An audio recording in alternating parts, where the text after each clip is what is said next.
today's lesson, we are going to learn about genetic engineering, how it can be used in producing insulin, treating diseases, and genetically modified crops. We're going to state the benefits of genetically engineered organisms and the pros and cons of using genetically modified organisms.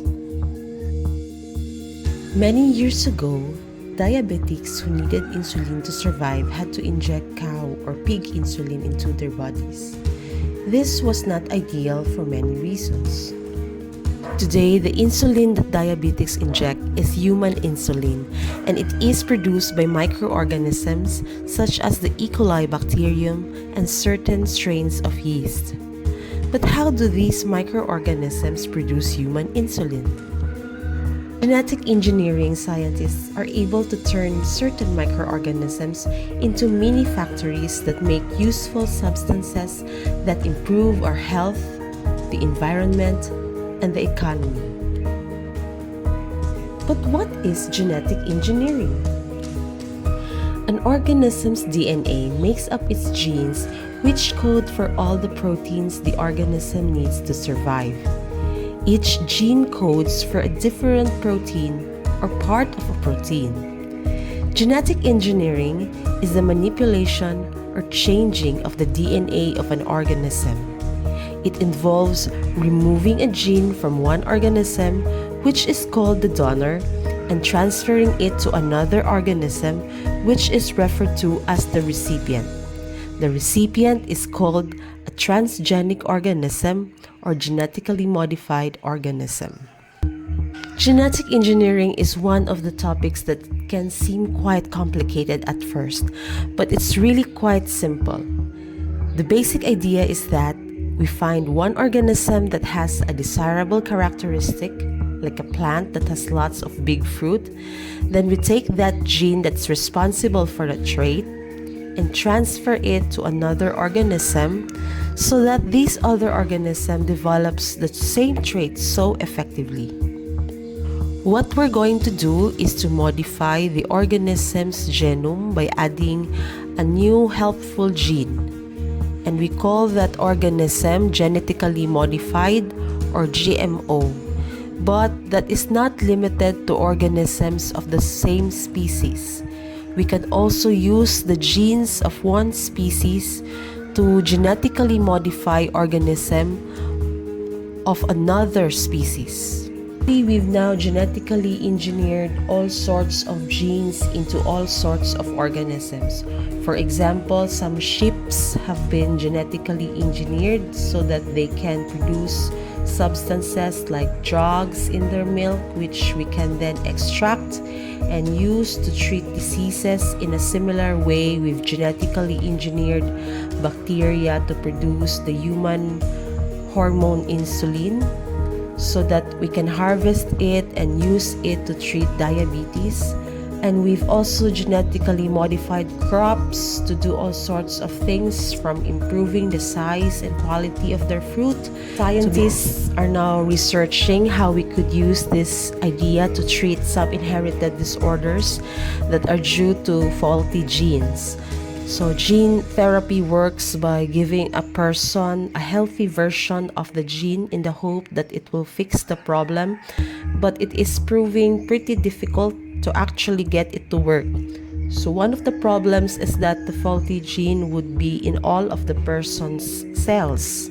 So to fix this, we'd have to transfer the new gene into every cell in the body, which is really difficult. A potential solution to this, though, is transferring the gene at an early stage of development. Everything in science, there are some potential problems with genetic engineering.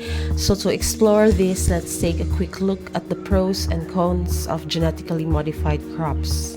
The pros are that we can easily make crops have desirable characteristics, like more edible fruit or being resistant to disease, which means we can make more food for less money. And this is particularly important when it comes to developing countries, as people still die from starvation. And we can also make sure that plants produce special nutrients, for example, the golden rice, which contains beta-carotene that can protect people from going blind. One of the main issues, though, is that we don't know for certain how genetically modified plants might affect our health. There's currently no evidence that GM crops are bad for us, but we just can't say with 100% certainty yet that there's also the chance that plants could make their way into the wild, where they may outcompete local plants and change the whole ecosystem. So this concern is pretty unlikely, though, as the plants have been specifically modified to survive in a farmer's field, not to survive in the wild. Last thing we need to cover is how we actually transfer the gene from one organism to another. The first step is to find the gene that we want and then cut that section of DNA out to isolate it, which we do using enzymes.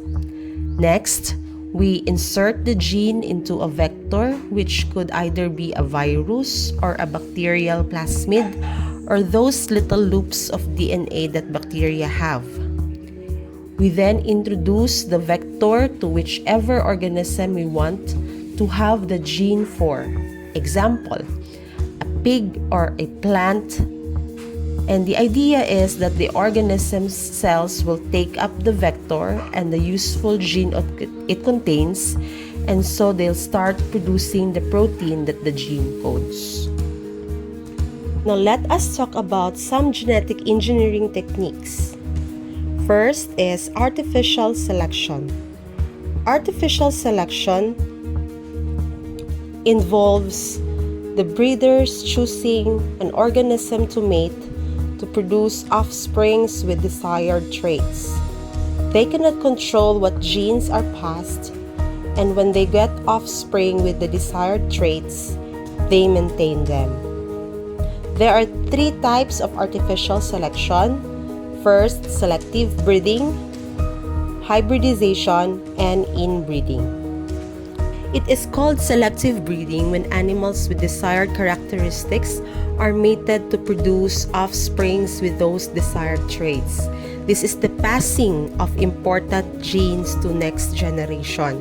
Examples are champion race horses, cows with tender meat, large juicy oranges on a tree.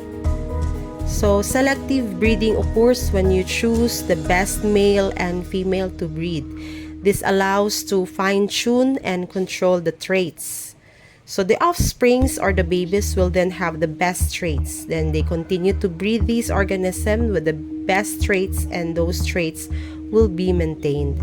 Examples of selective breeding is the Angus cows, which are bred to increase muscle mass so that we get more meat. And egg-laying hen, they produce more eggs than the average hen. Hybridization occurs between 2 individuals with unlike characteristics, and they are crossed to produce the best in both organisms.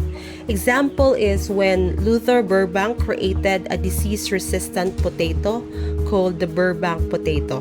He crossed a disease-resistant plant with one that had a large food-producing capacity. So the result was a disease-resistant plant that makes a lot of potatoes. Other examples of hybridization is liger, lion and tiger mix, and grapple. So it is a mixture of grape and apple. So the fruit tastes like grapes and looks like an apple. Next type of selective breeding is inbreeding, which involves the breeding of organism that is genetically similar to maintain desired traits. Dog breeds are kept pure this way. It's how a Doberman remains a Doberman. It keeps each breed unique from others. Since both offsprings have the same genes, the chance that a baby will get a recessive genetic disorder is very high, like, for instance, blindness, joint deformities. Also, inbreeding decreases variations. Next genetic engineering technique is cloning. This is creating of an organism that is an exact genetic copy of another. A clone is a group of cells or organisms that are genetically identical as a result of asexual reproduction. So they will have the same exact DNA as their parent. There are several benefits of cloning. You can make exact copies of organisms with strong traits. Increasing food supply is very highly, and for medical purposes, cloned organs could be used for transplants, and it is very likely to bring back or to stop certain species from going extinct. There are also risks of cloning, so it decreases genetic diversity. If one of your clones gets a disease, they all get it since they have the same immune system. It is also inefficient since there is a very high failure rate of 90% and it is very expensive. Next technique is gene splicing. In gene splicing, DNA is cut out of one organism and placed into another organism. A trait will be transferred from one organism to another. The last technique is gel electrophoresis. This technique is used to compare DNA from two or more organisms. Why do we need to compare DNA? So this technique is very useful in paternity testing or finding out a baby's father, in crime detection, who committed the crime, and how closely species are related.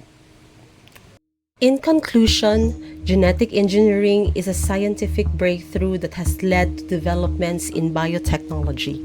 Growth and human consumption of genetically modified crops has been on the increased dispute, less regard to the consequences. Thus, ethical issues arise as they try to determine if genetically modified crops are good or bad for humans. Thank you.